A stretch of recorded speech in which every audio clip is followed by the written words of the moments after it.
Parents who have disowned or genuinely stopped loving your child. What happened? My parents disowned my oldest sister. She always struggled growing up more than us. She became a teen mom with a bad older dude, partied a lot, etc. But my parents helped her a lot. They do okay for themselves, but had a no co-signing rule for all 6 of my siblings and I still. They co-signed for her house, so she could get a head start. She didn't pay the mortgage for almost 3 years before my mom got served in front of all the other nurses at her work. My parents worked tirelessly to try to work out deals where my sister and her family kept the house and got some leniency, but to no avail because my sister never showed up for court dates. During this time, she paid $12K for IVF and got pregnant with her 5th kid.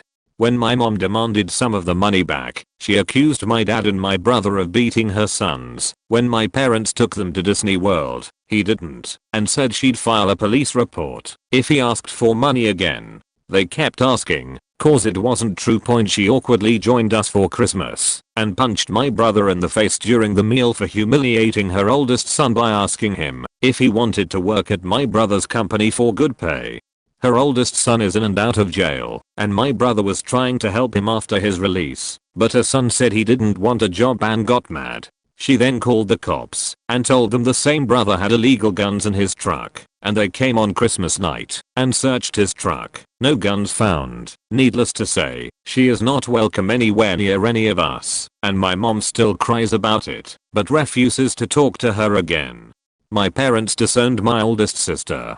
She always struggled growing up more than us. She became a teen mom with a bad older dude, partied a lot, etc. But my parents helped her a lot. They do okay for themselves, but had a no co-signing rule for all 6 of my siblings and I still. They co-signed for her house, so she could get a head start. She didn't pay the mortgage for almost 3 years before my mom got served in front of all the other nurses at her work.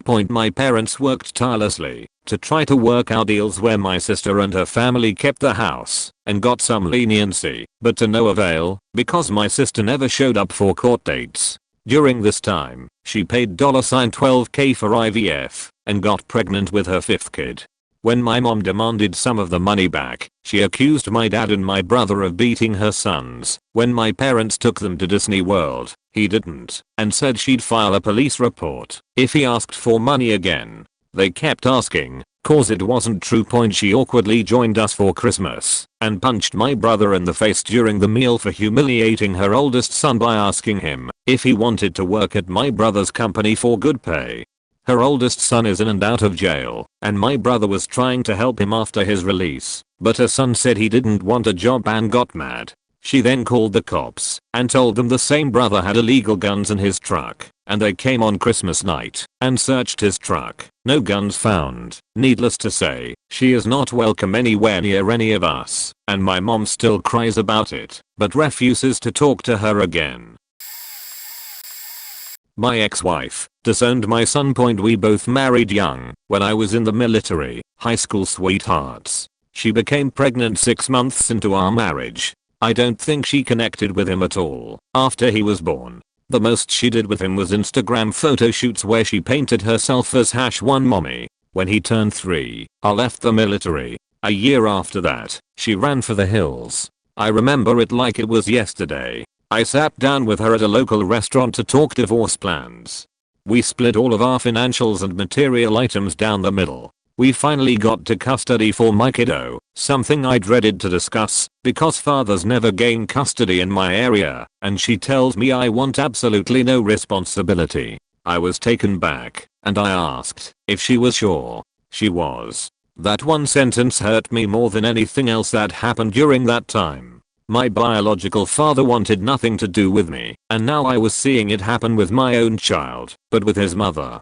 I received full custody and she married within a year afterwards. She had another child too. Her parents try their best to be a part of his life, but she still does her best to avoid him. He's 7 now, and used to it, but I know it weighs heavily on him. She sucks as, but it's life I guess. I just woke up and saw all the upvotes, messages, comments, and awards. I want to say thank you so much. I didn't expect this level of response. I don't usually share something as personal as that.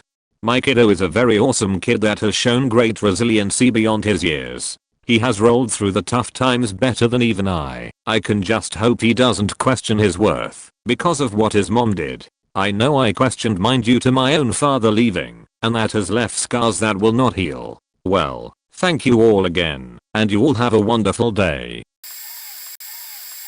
Not my kid, but my sister I raised for several years. I was a senior in HS when my parents had my sister. Completely unexpected. They were 58 and 55. I never really got to know her much as I went away to college when she was 5 months old and was in the Air Force by the time she was 1.5. I saw her twice on leave and got pics, but the way life was working out we never really got time together. Fast forward, our dad dies when she is 2, and my stepmother is raising her. She was a terrible parent, like the kind that saw one of her kids run away at 16 to halfway across the country, another run away at 15 and get married, and one that is just a loon who spent his life bouncing around whatever hot MLM program was out there as a career.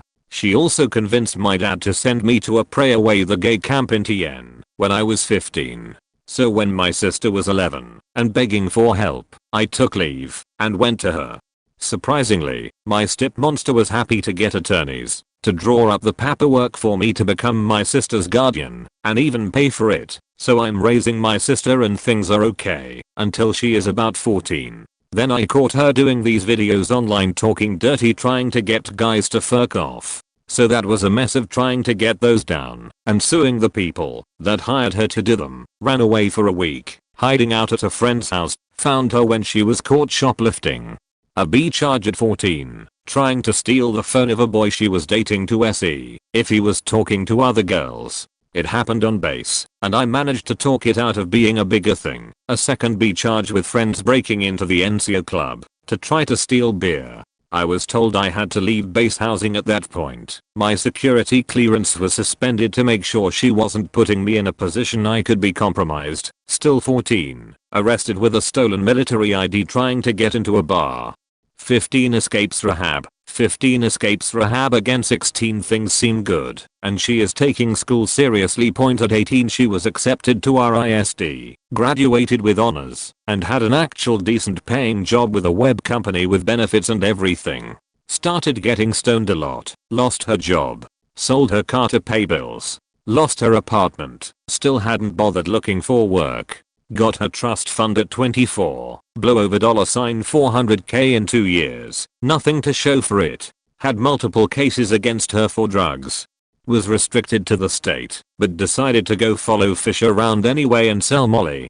Got picked up for huking and possession out of state, was returned to where she was detained, and somehow released pending trial yet again. While awaiting trial she was caught holding enough packaged for sale heroin to qualify as a distribution charge. By then, I hadn't heard from her for almost 7 years, and only managed to keep up with her reading the police blotter, or from the occasional attorney that she had contact me to verify I would pick up her legal tab. I wouldn't. Against any logic, she was out of prison in under 3 years. I heard she doomed a bunch of people out to make it happen. She showed up at my house, asking for a place to stay. I said I couldn't have her in my house, but I'd get her a place for the night, and then help her locate a place of her own. That night she broke into my house, nearly got shot by me while doing it, and tried to spin some story that she was looking for something she dropped in my house earlier that day, despite never actually entering my house. I told her she had to go. She threatened she would call DCFS and tell them I was abusing my kids if I didn't go with her to an ATM and give her all the money I could withdraw. Told her to GTFO before I exercised the castle defense law and dropped her. Took out a restraining order the next day, and in doing so found she once again left state when she wasn't supposed to have and violated her parole. So back to the clink. Since then she's been dead to me. I wouldn't say I've disowned or stopped loving my son, but it's real tough to find love for him. He's almost 14 next month, and he's currently out of our home at a treatment facility. He's averaged 2 arrests a year for the last 2 years, and he's attacked my wife several times, our daughter several times, and the neighborhood kids several times. He's run away from school, run away from home, and tried to push me off the roof of our house after threatening to jump off and hurt himself. We have become that family in our town where the police are called to our home on a semi-regular basis. He's been getting more violent as he gets older, not to mention bigger and stronger, and I honestly don't see an end in sight. The key fact I'm leaving out is that he's been diagnosed as high-functioning autistic and is also bipolar. That's like putting walls around a tornado and expecting it to stay inside the walls. A lot of what has occurred he had little control over because of the way his mind is, where he's constantly at war with himself, structure versus chaos, and my wife and I have tried desperately to give him the best life we can while keeping ourselves and our daughter safe, but I'm tired. It's been 8.5 years we've been going through this with him, and I've been ready to throw in the towel on him for a while. But my wife refuses to let him go, so we wake up every morning trying to give him the best life for him and our girls. I'm not a parent. I've never disowned a child. My parents disowned my oldest sister. I'm the youngest of 3 girls. My oldest sister had a horrible relationship with my father, blames me for getting in the way of their relationship. She had her first baby, to spite him, when she was 16 years old. My father refused to give her money because she met a deadbeat child predator and got pregnant again and again. She constantly put herself and deadbeat before kids. Dad would send money to girls for Christmas and birthdays and never heard a thing. He finally gave up. She's 30, has 6 daughters, and lives in a mobile home in North Carolina. We hadn't seen or heard from my sister until June of this year. My oldest niece contacted me asking to come to Florida, where I live, for the summer to get her and her sisters out of the trailer. I agree, contact sister and she agrees. I set up plane tickets and organize the rooms they'll stay in. When they got here, they were completely disheveled. Clothes visibly dirty, smelled foul, so covered in lice that my white towel stained grey from removing them. My niece informed me that they had been without water and electricity for 6 months. They live in a 2-bedroom mobile home. There are holes in the roof, bugs, and rats everywhere. As a family, we decide the girls aren't going back to North Carolina. We tell my sister to come to my parents' house in Florida to get a life together and get back on her feet. She refused because deadbeat is not invited.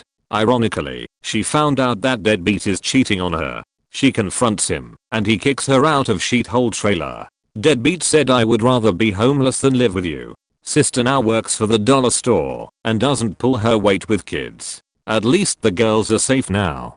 Edit. I never really finished my point with the story. My parents had disowned my oldest sister when she moved to North Carolina with deadbeat for 6 years until my niece reached out to me through Facebook. I had never even met my 2 youngest nieces until this event. I regret turning my back on my sister. I really hate her and what she put her babies through, but if we stayed in her life for those 6 years we maybe could have prevented this. Not me, but my great-grandma. This story is really sad but also interesting, so I thought I'd share it. She was a young Creole teenager. French Creole was her first language, and she was a quarter to half black like me, with tan skin and loose brown curls. She was born in Florida, but when things started getting worse for black people in Florida, her family relocated to Texas. For those who don't know, Creole people tend to play heavily into colorism. Although they are definitely mixed race, they prioritize light-skinned people. The looser your curl, the lighter your skin, the more white you look, the better. Her parents had high expectations for her to marry a wealthy, light-skinned man who would take care of her. Instead, she met my great-grandfather, a poor, dark-skinned man jumping from job to job working for farmers and trying to make a living. The two of them fell in love. They were just teenagers. Her parents threatened to disown her if she continued seeing him, and like a rebellious teenager, she refused. They wanted her to do better. She wanted to be in love. They might have broken up eventually if she didn't get pregnant. But she did, and that was the end of it. Her parents basically said, you've ruined your life, and disowned her right there. The whole family disowned her. No one would speak to her aunts, uncles, cousins. Not a single person stood up for her. So she had no choice. The two of them moved to California so he could get a job picking oranges. He built a house. They had their first daughter. She was 16. She never saw her family again. My mother was disowned by her parents for her interracial relationship. Edit. There's been some discussion below, so I'm going to put it up here along with a little more detail. Yes, we are from the South, Arkansas. There are parts of this that are weird too. My mother initially lied to her parents and said she was dating an Arab man. This was fine, but they found out she was lying, leading to her being disowned. I guess in the early 70s Arabs were okay, but blacks were no-nos. They disowned my mom, but it was fine if we came over. My older sister was close with them but me, and my younger sister always felt weird going over there. They adored my older sister though, and she stayed over and went on vacation with them among other things. I remember asking my grandfather why he didn't like my mother when I was about 8 or 9 years old at a cousin's birthday party. He just walked away. These same people who essentially pushed her out of their lives were the same ones she took care of and comforted in their darkest times. She sort of went back to them, and they didn't push her away for what I'm assuming is they knew the end was near and they were trying to right their wrongs. I have no idea, just an assumption. She was there with them until their ends though. My mom might not be perfect, but damn, that made me look at her in a completely different light. Same. My mother is in r/just normal hall of shame. I got a serious boyfriend, and she lost it. She sensed she was losing me, God forbid her adult child gets a life, and decided lashing out and being controlling was the best way to handle it. She told me she hated me during this, and has never apologized for it. It was up and down until I started planning my wedding. If I didn't give her the guest list she wanted, I will never forgive you and never let this go until I die. On the guest list were relatives she hadn't spoken to in years and my husband didn't know existed. This went about as well as expected. At my actual wedding, she was a rude, mopey, miserable bitch. My biggest regret was not telling her to leave. She did not say anything nice to me or my husband, and didn't even leave a card. But a week later she emails me all fake nice, pretending nothing was wrong. I told her she needed to get professional help and I didn't want to hear from her until she did. That was 2 years ago. A fake. She doesn't know I'm pregnant, and I have no intention of telling her. Fortunately, the ultimate sin in her world is going where she's unwelcome, so I have no concerns of her gate crashing anything. Not the disowned child, but my older brother is. He has been a petty crook, as long as I could remember, into hard drugs since his pre-teens, and pretty much a full-blown sociopath. He treated every girl in his life like meat. I remember him as a teenager calling his girlfriend a slut, and because she didn't want to blow him. When he knocked some chick up years later, he had a daughter, and one of the first things out of his mouth in the hospital after her birth was she's gonna grow up to be a hoe like her mom. Let's just say, that child is better off not having him as a father figure. She's been adopted since then, and is living a happy childhood. Last time I checked, he treated my parents like trash. He would be in and out of jail and they would take him in whenever he was out. Then he'd find a job, lose it, and go back to jail. Rinse and repeat. He would get in physical fights with my mom, dad, me. He'd kick our dogs, cats, etc. We'd have to get new drywall to replace the holes he punched through those walls. He'd have freakouts and smash things all around the house.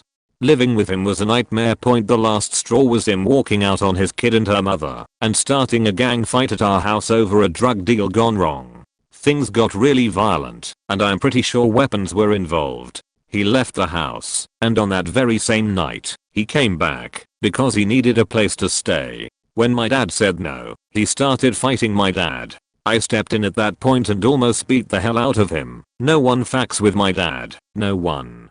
It ended with my dad having to hold me down to stop me from killing him, and my brother walking away down the street yelling obscenities. Haven't seen him since. This was 6 years ago. At this point, he's either in jail or dead. I may have every reason in the world to hate him for everything he's done, but I don't. He's a tortured soul who has let his demons get the absolute best of him, plain and simple. I just hope that he finds some kind of peace, even if it takes death for him to do so. Bill, if you're reading this, you're my brother, and I still love you, and I hope you're okay, wherever you are. Okay, I'm a parent. I have 4 grown children. One of my children, I'll call her Amber, has mental health problems. I would say that her behavior makes it very difficult to love her. Her siblings want nothing to do with her. But Amber thinks she is perfectly sane and everyone else in the family is crazy and evil. She also thinks she is superior to us all and will one day be rich and famous. She is currently on welfare. No one else in the family has ever been on welfare. The other day she came over to our house. She sat down and spent about 30 minutes telling us that we had starved and abused her when she was a child. Not true, that we are horrible people. She claims that her father sexually abused her. Not true. She told me I'm her mother, that I'm a pedophile because I blew a kiss to my 3-year-old grandchild. Amber has 3 children and claims we have sexually abused them. Not true. We love these 3 girls very much, but currently Amber will not let us see them and is probably telling them bad things about us. It is heartbreaking.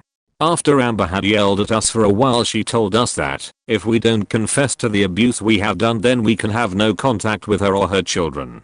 On her way out she grabbed a bottle of our scotch and said it was not fair that we had a bunch of expensive scotch when she didn't. My husband collects different types of scotch and drinks it very moderately. She took the scotch. During this visit we noticed that Amber has lost a lot of weight and looks almost anorexic. Amber also accused her husband of being a pedophile and forced him to confessing to having thoughts of pedophilia. Because Amber is involved with social services, they found out about Amber's accusations and her husband was unable to be alone with his kids for about a year until he convinced them he was not a pedophile. Amber has been hospitalized once for mental problems, but never got diagnosed. Her children were put in a foster home for 3 months because she was physically attacking her husband, hitting, scratching, etc. point in front of the kids. We were able to get the kids back, but it took a $5,000 legal bill and 3 months. There is so much more craziness. She has currently started having a relationship with a man who lives near her. By the way, her husband is still with her. Apparently the man from down the street is also staying with them and the kids. We are just praying she is using birth control. She seems to get especially crazy after having a baby, though her youngest is currently 2. She also asserts that both my husband and I were sexually abused by our fathers. Not true. She claims there is a family curse. She seems to really believe this. She sent us a text message last night reiterating the no contact unless we confess. At this point we are quite relieved that she wants no contact. Her disgusting accusations have cast a pall over our love for her and even our love for her children. We feel we need to withdraw from her family completely to avoid any more pain. But we would be there to help our grandkids in a heartbeat if there was an opportunity. Other way round. My father had this incredible stupid bitch as a wife. She is just terrible. She left him, owed me quite a bit of money, cheated on my father, and on and on. After 3 years of marriage, she is around 36 and my father is 50. He did everything for her and she just made him miserable, but he kept going. When she left my father he became really depressed and I cared for him, hoping that he would get over the whole situation, etc. We even fought the whole divorce together. He got better and everything. I was really happy for him. Then came the day that she had no money left and she came back to my father. He told me about it and I was so angry that he didn't learn from the story before. I told him that I don't want to see her ever again and I won't do anything with him if she there as well. The day came when my father and I wanted to meet for lunch. As I arrived I saw her sitting there with him. I went to the place and said that she had to leave or I'm gonna leave. He became mad at for that and I left. He tried to do the same move again. I told him to fuck off and never spoke to him again. I never trusted this woman. It became better and then I found out about her cheating, lying and everything. She told me to fuck off when I wanted my money back. I won't trust her ever again, but I can't help my dad. I told him everything and he is still blind through those love curtains. I disowned my father. I don't believe that it nearly as difficult a decision as disowning a child, but it was tough. I grew up in an upper middle class perfect nuclear family. My parents were high school sweethearts. My dad was an operator at an oil refinery. My mom was an accountant turned stay-at-home mom. I'm a middle child. I have a 3-year older brother and a 3-year younger brother. When my older brother was about 10, my dad's drinking got out of hand and he became extremely physically abusive. A few years later, my mom divorced him after 23 years of marriage because she was afraid for our lives. My dad went off the deep end, started doing drugs, stealing, etc. Was involved in a few hit and runs. My older brother, who had received the brunt of the physical abuse, was manipulated into a relationship with my dad for a few years. To a lesser extent, so was I. He seemed to take an interest in us for the first time since we were little, but in hindsight it was just more manipulation and gaslighting.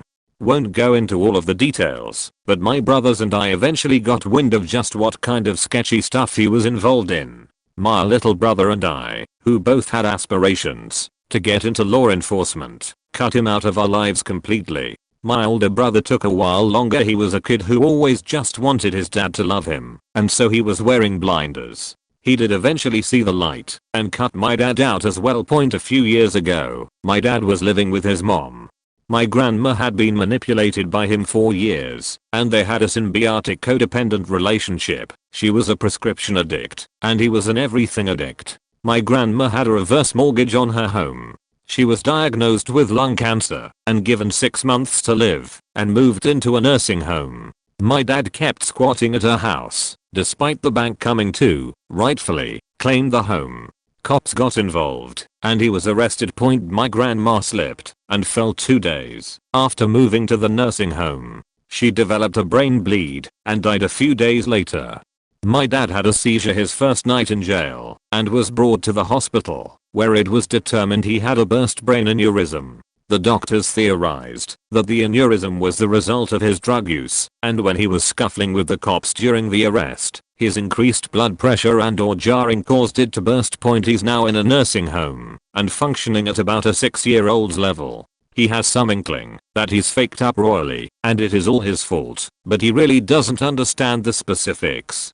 He can kind of communicate and hold conversations, but they're bizarre and wander all over, and a lot of very strange words make their way in. I visit him a few times per year. I only do it because the person he became with addiction is dead. I believe that karma caught up to him, and he's earned his hell. I truly would not shed a tear if he dropped dead tomorrow. He's been dead to me for a decade. I do have some compassion for a sad, confused 58-year-old man who is alone in a depressing nursing home with no visitors. He knows he has kids and a wife. He doesn't understand they're divorced, and sometimes he even knows he has grandkids he has never been allowed to meet. So he doesn't understand why nobody visits him. I've started occasional visits not because I have any interest in having a relationship with him, but because unfortunately the doctors saved him when his aneurysm burst, and we are left with a person who is paying for crimes he doesn't know he committed in a world he doesn't understand. He sometimes cries when he asks to see pictures of that little boy, my nephew, his grandson, and I have to explain, yet again, why he isn't allowed to meet him. He asks me questions about that cop, my little brother, whose name he can't remember. He looks so proud when I tell him that his son is rising through the ranks and just became a K9 officer. It's like a shard of the dad he was 25 years ago has surfaced, and everything in between only exists as a convoluted fever dream. It tears my heart open as a human to see his suffering, but in a really twisted, sick way gives me satisfaction that his actions caught up to him, which makes me hate myself even more than I already did. I doubt anyone has read this. It wasn't supposed to be a novel, but that's how I disowned my dad, then kind of developed a minimal relationship with the ghost of his former humanity that now occupies his body. My heart goes out to people who have had to disown a child. I was extremely fortunate to have an incredible mom and extended family to support my brothers and me, yet I'm still damaged from my time with him. Having to choose between compassion and love for a flawed person and your own or your other loved one's physical and mental well-being rips something open inside of you and leaves you permanently scarred. Not the mom, just her 15-year-old daughter. Often my mom used to say that I didn't love her. Each day it got worse and worse. The affirmations from her saying that started getting to me, and soon enough, I really did stop loving her. She's not an alcoholic, but there have been quite a few nights where she came home very intoxicated and said horrible things to my brother and me. She lies often. I've caught her stealing my money for her gambling addiction. She wastes $200 to $300 weekly on lotto tickets. About 80% of the time she's not even paying with her money. She is so irresponsible that she's been fired from around 6 jobs in the span of 2 years. I get called many horrible names daily by her. One major thing she does that bugs me is after her screaming session, she'll try to make it up to me, and when I don't reciprocate her affection, she blames a horrible relationship on me. Didn't wanna make this super depressing, but I guess that escalated quickly. Edit. Wow, I wasn't expecting this to even get the slightest bit noticed, but thanks guys. I don't think this is bad enough to call CPS, since I'm actually living with my grandma, grandpa, and mom. My brother is in college right now. My grandma is our main source of income, and we do have a healthy relationship. No, I don't have a dad to fall back on if you were confused about that as well. TLDR, my mom steals my money, calls me horrible names and is irresponsible. Alright, so this is a family secret that I revealed and got my mother's family to disown me, which honestly is for the better. When I was a kid, my uncle molested me repeatedly over a summer I was with my grandparents. It really faked with my sexuality and took me into my late teens, early 20s and years of therapy to accept that I'm gay. Still working on trying to even trust men as whole, in part because of this anyway. When I was about 14 I told my mother, because I just needed to get the secret out. I was in a situation I'd have to be alone with him again, and I was scared. Although looking back I was more scared trying to tell her what her youngest brother did. When I did I learned that this is a pretty common thing in her family, and it happened to her by my grandmother's second husband. Well, it happened to her and her 3 other sisters. My mother apologized to me, telling me she was sorry for sending me away that summer, and that the family curse caught me as well. Honestly, I needed to hear this, because I hated her for letting this happen, but she had no way of stopping it, or even knowing it had happened to her son. Always been something that happened to the girls, but never the boys. Aren't family traditions grand? Sarcasm. We went to the cops, and because it had been so long, and across state lines, there wasn't much they could do. It was my word against his. My mother family acknowledged that stuff like this happens in their family, and that I should blame the devil for this happening to me, and not the person. And really I should feel bad for him, because all of this was hard on him as well. He took this time to officially come out of the closet, and they all, minus my mother, let him know how brave he is for admitting his illness, and subsequently blamed me for turning him gay. Keep in mind I was still trying to process if I was gay at this time. I was then accused of wanting to get molested, and that I needed to repent what I had done, and for trying to destroy his life. My mother tried to argue back, but at this point it was my mother's family versus my mother and I. My mother ended up giving slightly, and told them we need time to process this. They let off, and we got the hell out of there, and never looked back. It's been about 10 years since I saw any of them. They blame my mother for raising a devil-loving son, which didn't get helped when I finally came out. The last thing they told us is that they'll let both my mother and I back in if and only if I admit that a 9-year-old wanted to be molested, and of course convert back to being straight. I think they are still surprised I haven't taken them up on their offer. I don't know, and I don't care. My family is super small now, and I couldn't be more pleased. My parents have disowned me to some degree. We still talk a few times a year, but we are very low contact. During college they had gestured that I was going to be fully disowned after I graduated, so I built a life away from them. I figure they still love me, but my lifestyle choices transgender are untenable with their own. My dad told me we weren't related when it came to business, and didn't want others at his company finding out. My mom told me she didn't like being around me in public. My siblings and relatives all have worked at my dad's company, but nope, not me. One of my siblings bounces between being employed there and not, due to basically sucking at holding a job. I had to figure out everything myself, while my siblings get chance after chance. I'm the only child who has a college degree, got their own job, stable relationship and support themselves. But I'm the bad one. I haven't seen most of my grandparents for years. I haven't seen my oldest grandpa in about 6 years. I'm figuring one day I'm going to be told he died, and I'm not allowed to go to his funeral. Or he will die, and I just won't be told. I haven't seen most of my cousins in years. My uncle threatened me as a teenager over being gay. I'm in my late 20s, so when I officially came out, in my late teens, my parents stopped inviting both of us to the same events. Score +1 for my parents, I guess. I haven't seen those cousins in maybe 3 years. The closest collision with my uncle was 5 or 6 years ago. My dad was selling a car to him at the house, so my dad ordered me pizza then rushed me upstairs before my uncle got there. One of my other uncles is dying apparently, and I haven't seen him in probably a decade despite growing up seeing him 2-3 times a year. So I just have my siblings and my parents. I see them 2-3 times a year for a few days each over the holidays. They send me a text on my birthday, but otherwise we don't really talk about life. My parents have warmed up over the last 10 years, but when you go through your late teens and 20s thinking you have lost your family, you find another one. I would love to rekindle a good relationship, but I have no idea how, or if they are even interested. I can answer for my mother. I cut contact from her, but from what I hear nowadays she hates me for ruining her life.